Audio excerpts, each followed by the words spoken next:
if you check in the book, there should be a Gita Dhyanam at the front of all of these, and if not, we'll give you one to put in. Because as long as we keep them in the book and keep putting them on top of the stack in here. Okay. Everybody has? Okay. Behind me. So, yeah, right there. Yeah, but there's not one. I took it out of another book. Oh, okay, cool. Yeah. Thank you. And then, if you're joining us online, it is page, which is there page number? Page IX, if you have the book, and if not, we uploaded or added a link to this on yesterday's session, so you can download for yourself. Okay, we can repeat together with Baba if we can. Om. Bhagavad Gita, by which Arjuna was illumined by Lord Krishna himself, and which was composed of 18 chapters within the Mahabharata by the ancient sage Vyasa. O Divine Mother, destroyer of rebirth, shower the nectar of oneness on us.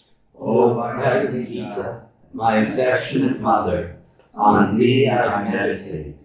All the Upanishads are the cows, the milker is the cowherd boy Krishna, Arjuna is the calf, people of purified intellect are the drinkers, the milk is the supreme nectar of the Gita. My salutations to the Lord, who is the source of supreme bliss, whose grace makes the mute eloquent and crippled cross mountains.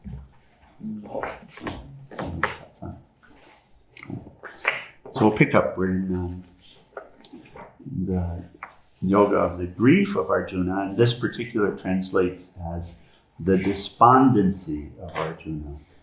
Who wants to take a shot at the word despondency? Indecision? Despondent. Someone's despondent. Oh. It's not quite that. Despondent. It's there. It's a part of it. Yeah. Despondent. Not wanting to look into? Despondent? It's kind of like a sadness to the point that you can't even act, like you're so That's a good one. destroyed. A sadness to the point where you can't even act, the inability to act. So overcome by grief or sadness. Grief is the word that's typically used here as translation. That one cannot even act. So despondent. It's like fight. I feel like all of us understand that feeling.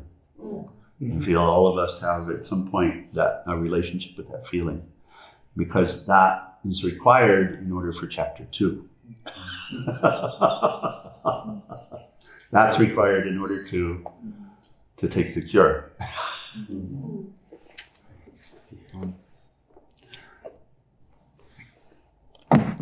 And that's also part of what is being shared. I mean, eventually any of us will hit that point.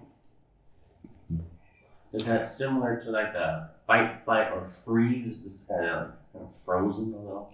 Yeah, so that's here, and that's a good concept as we're really right now, we're just reading chapter 1 verse by verse, and we'll pick up and continue and seeing if we can feel Arjuna in this place, if we can be here with Arjuna and experience what Arjuna is experiencing. This helps us in terms of being able to relate to the human condition.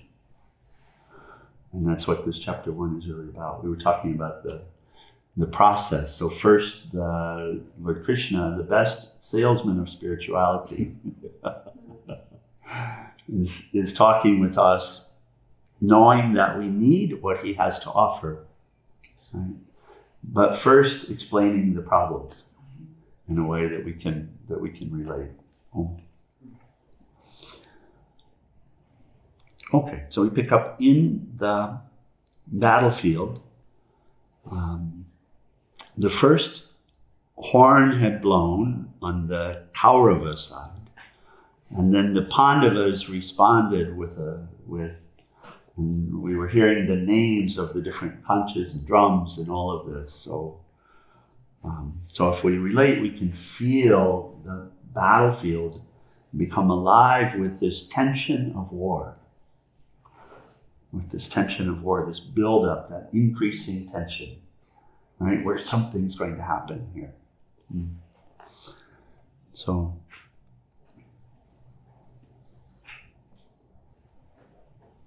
and here, we'll just pick up from right here. On observing Dhritarashtra's host arrayed for battle and ready to begin, Arjuna, flying the ensign of Hanuman, Jai Hanuman, lifted his bow and said to Krishna, draw my chariot between the two armies so I can see whom to fight and with whom I must wage war. I want to know who is gathered here intending to please the evil-minded Duryodhana in battle. And Sanjaya said, thus requested by Arjuna, Krishna placed the best of chariots between the two armies, then facing Bhishma, Drona. And Drona is the master of the bow and arrow, the master of the war games. Drona was the teacher, the guru of this art of war with bow and arrow very specifically, to both the Kauravas, 100, and the Pandavas, 5. So all of them had a very close relation, like a father with him. And here he's standing on the side of the Kauravas. So then facing Bhishma, Drona, and all the rulers of the earth, he said, behold, Arjuna, all the Kurus gathered together. So now I brought you here in the center. You can see all of them together. You asked, you want to see who's taken up arms in order to fight with this adharmic character. Here you are. Can I ask a question? Please. I'm thinking about Bhishma, Ah. and he knows that he's not fighting on the right side of the story, Ah. but he has the duty that he's responsible to. Yes. So how is it that duty is more important than righteousness? Krishna will explain Okay. and let that develop. But that is, there's a question about righteousness when you say that as well. But that question about duty is one of the big questions that we deal with in this teaching. And we know, we leap ahead for a moment and we see Lord Krishna saying, first and foremost, do your duty, Arjuna. You must do your duty. And that has spiritual import. Because the way I see it, the ultimate duty is to Krishna. It's not the man in the play. Yeah. And so there's no doubt that Krishna told Bhishma, do your duty. Oh, I see. And that gets to the point of chapter 2 and the rest of the Gita. That has to do with who Bhishma really is and who you really are.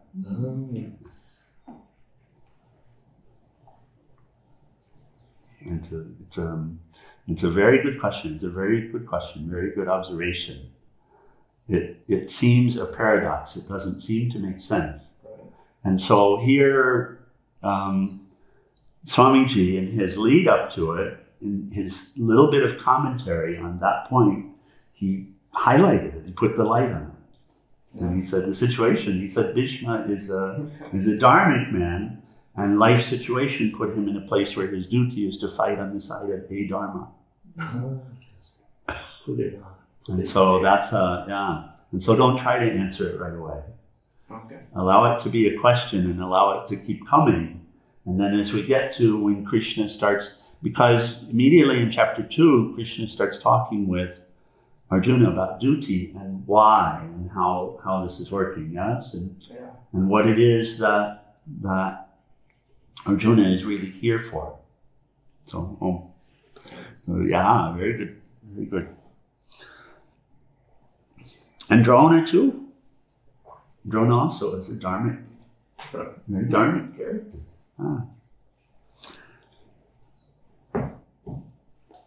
He said, "Behold, Arjuna, all the Kurus gathered together. Standing there, Arjuna saw in both armies," so here we go, uncles, grandfathers, teachers, cousins, sons, grandsons, comrades, fathers-in-law, and friends. So, and the commentary, Swamiji makes the point, from at that point, Arjuna wasn't seeing them as enemies anymore. He stopped seeing them as enemies right there. Right? Mm. So, and until then, he was able to tell himself that they were enemies. Enemies of who? Him. Just a point to catch. Yeah. His enemies. He saw them as his enemies. Now he saw instead, according to these familiar categories, friends, uncles, father, dharmic, adharmic, ragadvesha. The smart putting little kids out there, get the sympathy. On seeing his friends and relatives positioned on both sides, Arjuna was overcome with pity and said despondently, "O Krishna, my limbs fail me, my mouth is parched, my body is shaking, and my hair stands on end, seeing my relatives gathered here and anxious to fight." Swamiji, it's just this commentary says, it's good to know these symptoms which we too may face in similar situations, even when we try to fight our own undesirable habits. It was not real compassion he felt, but a kind of attachment, like a judge who loses his neutrality when he sees a relative on trial. Arjuna forgot that they were vicious people the minute he saw them as relatives. So he came to see them a different way. He had seen them as vicious, and now he sees them as relatives. And so as a result, does his demeanor change? Yeah, it's frozen. So he dropped his bow, Arjuna's bow, Gandiva, bow has the name also, fell from his hand, and he says, "My skin is burning, I can't keep standing, and my mind seems to be reeling. I see bad omens, Krishna. I cannot see any good resulting from the slaughter of my own people in battle." And then Swamiji adds a comment. He says, "You see how the mind immediately changed. And now something led him to that battle, but that's all gone now." Because of the fear. So the mind immediately finds excuses and more excuses. Arjuna is an intelligent man, so he says, "Krishna, I do not desire victory, kingdom, or even pleasures. For what use is there for kingdom, pleasures, or even life? Those," and Swamiji asks, he's inserting a little commentary here and there just to help us to relate maybe from a little of Krishna's perspective as well. He says, "Is this true dispassion? Those for whom we might desire kingdom, enjoyment, and pleasures are here ready for battle, having renounced life and wealth." And now he gives advice to Lord Krishna. He says, "Before me are teachers, fathers, sons, and even grandfathers, uncles, fathers-in-law, grandsons, brothers-in-law, and other relatives. Though they might kill me, Krishna, I do not want to kill them, even for the sake of dominion over the three worlds, much less just for this earth. What pleasure would be ours, Krishna, by killing the sons of Dhritarashtra? Only trouble will come to us for killing these murderers. That's why we shouldn't kill the kings of Dhritarashtra, our own relatives. How could we ever be happy again, Krishna, after killing our own people? Though our understanding is clouded by greed, and they feel no guilt about exterminating an entire family or showing hostility towards friends." So, are we catching? When you listen to it, he asks, what pleasure for us will there be? What trouble for us will come? And he's speaking about greed on the side of those who do, wrong in a dharmic way, but he's also coming from a place of greed, of self-centeredness, the confusion being with the little self. Yeah. It was dharma and selflessness that got him on the battlefield. Right. In fact, we recall the advice that he was given by his mother before deciding that he had to go forward with this. And the advice was, you have to do it for the people. You have to do it for the people of the kingdom. As you're king, you're responsible for their happiness. And so that was apparently what moved him. That was a point that Swamiji had made. But now, because he's now seeing my this and my that, you see what happens to the mind. And now then my happiness and my success also has come with it. Right?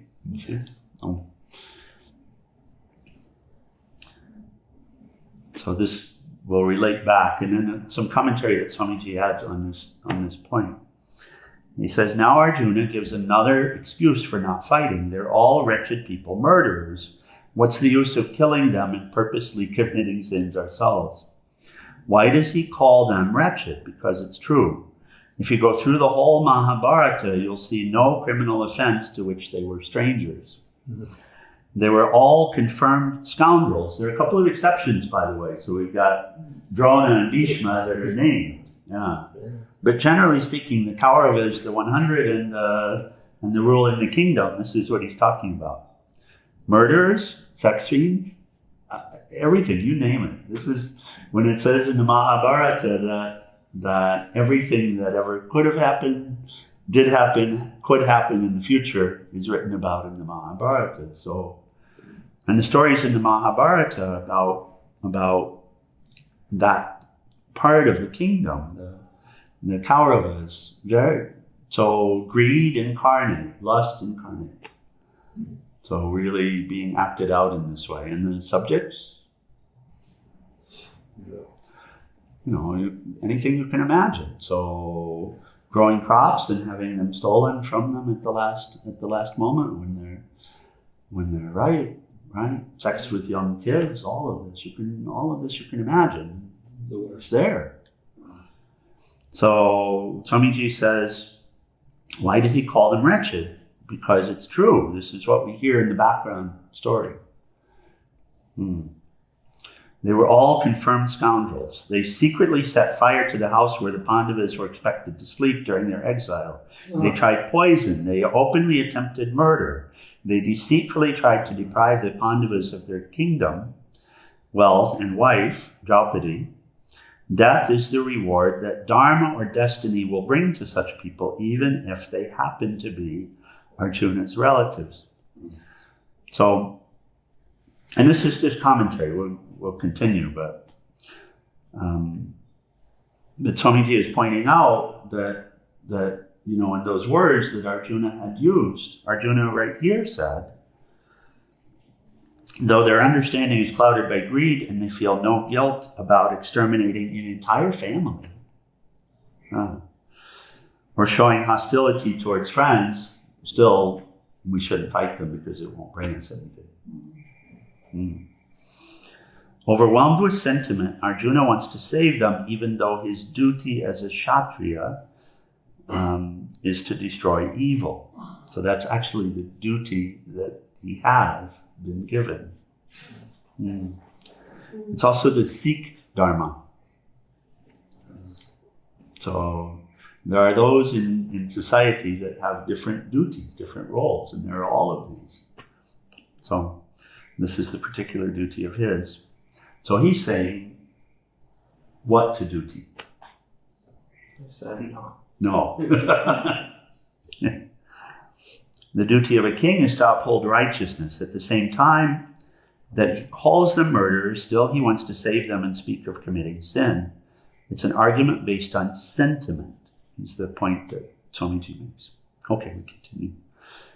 So he continues on in the vein, Arjuna does. Shouldn't we recoil from such sin, Krishna, seeing clearly the troubles that follow a family's destruction?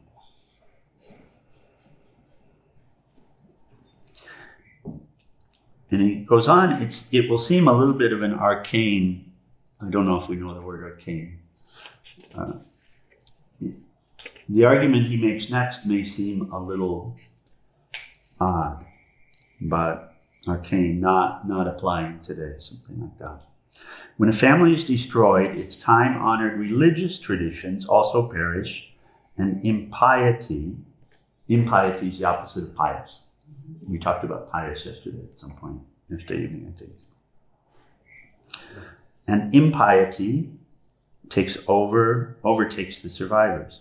As impiety spreads, the women become unchaste and the family is corrupted, and this causes the intermingling of castes. And Swamiji will talk about castes in a second, I believe. If not, we will. This is the point where I say it can seem a little arcane.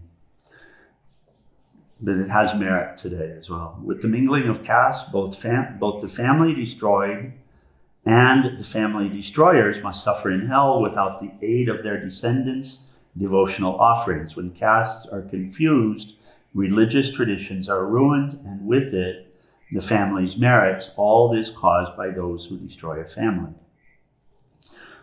So here he speaks to this, Swamiji does. See if it makes some sense of the argument that Arjuna is making. He says, and as you know, Arjuna continues, the men will be destroyed in this war. The survivors will be mostly women. So he's saying another way to hear what Arjuna is saying. It's true. So the families will be destroyed because the men will be killed. And he says, with more women and fewer men, the clean life will be disturbed. And so he says, even the women may become unchaste and can be corrupted. That will bring confusion and a mixing of various bloods and mixing also of the castes. And Swamiji says this should not be taken literally. By castes, he means different calibers of people. There are different types of minds with different temperaments. The spiritual and most thoughtful thinking group, the warrior type, the business type, and the working type. If you set aside the name caste for a second, I think we can see that in society, right? Mm-hmm. We call it white collar. Yeah, like that. Arjuna warns that these types of people will get all mixed up.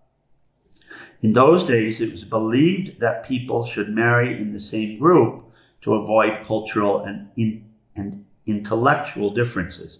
Normally, a warrior type of person wouldn't marry a working class person.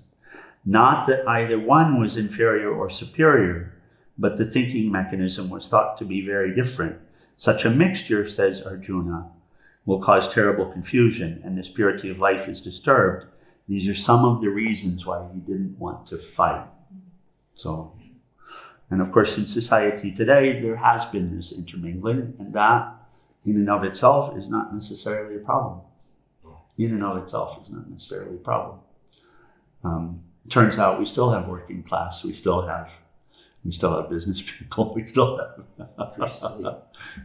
right? So, but that was one of the arguments that Arjuna was giving, just to help explain the argument. And then he continues.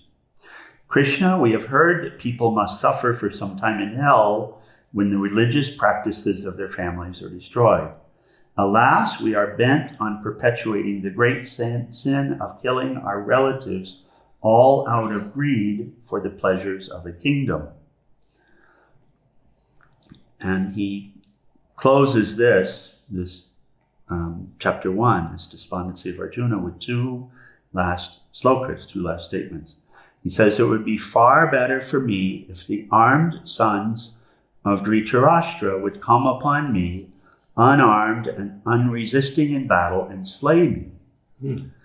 And Sanjaya said, having said this, Arjuna threw down his bow and arrows and sat down in his chariot, overcome with sorrow. So we can speak to this some of this. Whatever comes. is there a large portion of worth saving? Like you save a bunch of people, or do you cleanse the whole thing? Okay. What else? What else comes? He has forgotten his duty, and he's overwhelmed in his mind with dichotomy. So he's looking at overwhelmed. things He's overwhelmed. in the materialistic way. He's overwhelmed. Yes. He's overwhelmed, and he's caught up in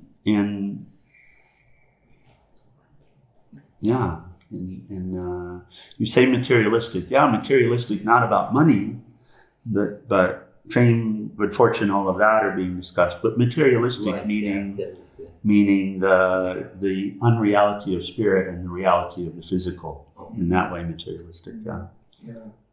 He's, it's one way to say like he's pouting, but another to say, but he's not. It's not like he's not asking Krishna. He's sharing, and he's showing his whole hand, which is totally confused. And I've been there, feeling really despondent, in despair at the bottom of whatever barrel. But really, in order to ask a question, this is very important. It's a process that we go through, but we do also note that he's not asking a question yet. He hasn't come to that yet. He doesn't have any thought about asking a question yet. But we're getting a pretty good view of where he is. Yeah, you can't ask the question. It will come. Thank God. But at this point, that's one of the remarkable parts about chapter 1 is how. So, what did we get? We got, Swamiji gave us a background, the story behind the Bhagavad Gita. And he didn't cover everything about the story behind Mahabharata, but he made some key points.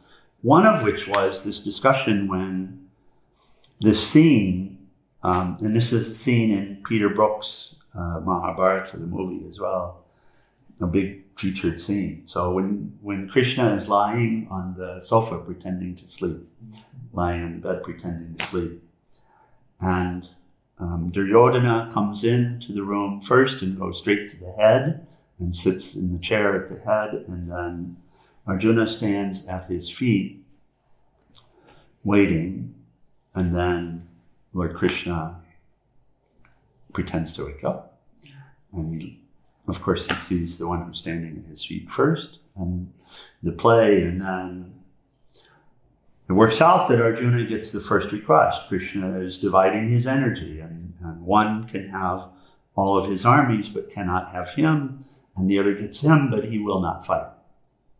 And so Arjuna gets to select first. This is how it works out. And so Arjuna selects Lord Krishna, right? And Duryodhana is like high-fiving because he says, yeah, I get the armies. And then Krishna asked, he made a very special point of telling us this part of the story. Krishna asked, why did you take me? You could have I gave you the first opportunity to choose, and you could have had all of my armies. And what did Arjuna say? Do we remember what Arjuna said? Because you are. Because I know who you are. Because I know who you are. Yeah. Yeah, and he even said something about knowing who you are. And God's kind of like do a little trickery with their words. Like, he might not fight, but he could just put everybody to sleep. Well, here's the thing. I know who you are. What does that mean? I know that you're the Lord of the universe. That's what that means. He was very specific about that.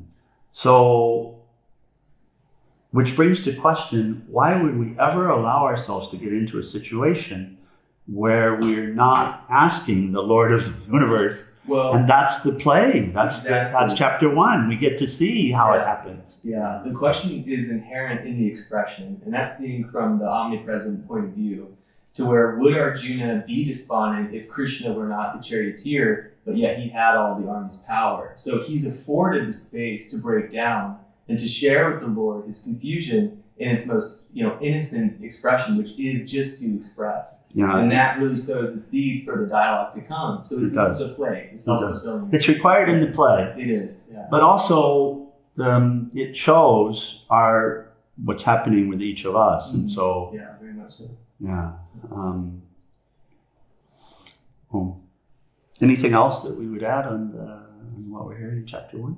So when Krishna said that, it was not, he said, why didn't you choose the army? Was he saying that the army is better than him, or? No, he said, why did you choose me? He didn't say, why didn't you choose the army? He said, why did you choose me?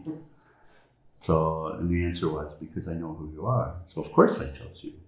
Right. Right.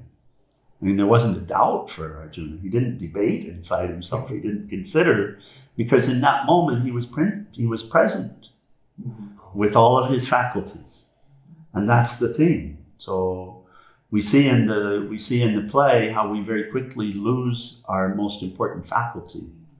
We lose our conscious mind.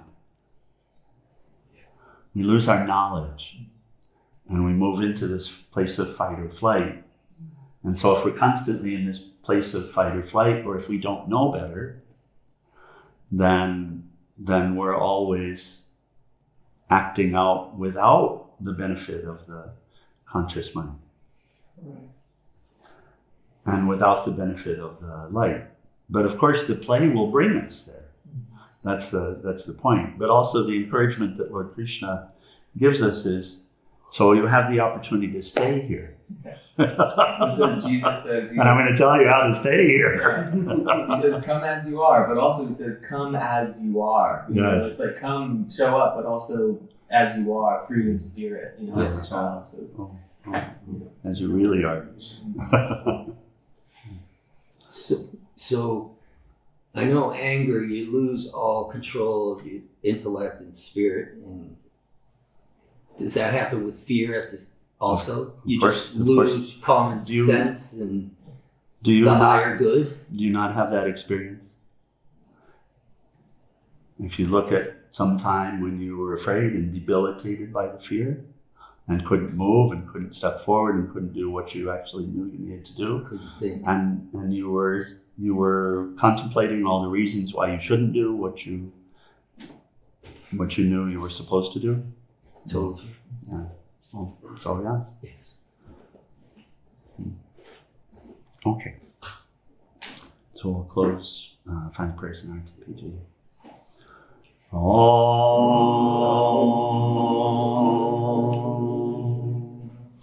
Om Chayambakam Yajamahe Sugandhim Pushtivaranam Orvare Rukameva Bandhanan Mrityur Mukshiyamamritat Om Chayambakam Yajamahe Sugandhim Pushtivaranam Orvare Rukameva Bandhanan Mrityur Mukshiyamamritat Om Chayambakam Yajamahe Sugandhim Pushtivaranam Orvai Rukameva Bandhanan Mrityur Mukshiyamamritat Om Sarvesham Swastir Bhavatu Sarvesham Shantir Bhavatu Sarvesham Purnam Bhavatu Sarvesham Mangalam Bhavatu Sarve Bhavantu Sukhinaha, Sarve Shantu Niramaya, Sarve Bhadrani Pashyanto, Makashi Dukhabhat Bhave, Asato Ma Satgamaya, Tamaso Ma Jyotir Gamaya, Mrityor Ma Mritam Gamaya, Om Purnamada Purnamidam Purnat, Purnamudashate, Purnasya Purnamadaya, Purnameva Vasishate. Om Shanti Shanti Shanti.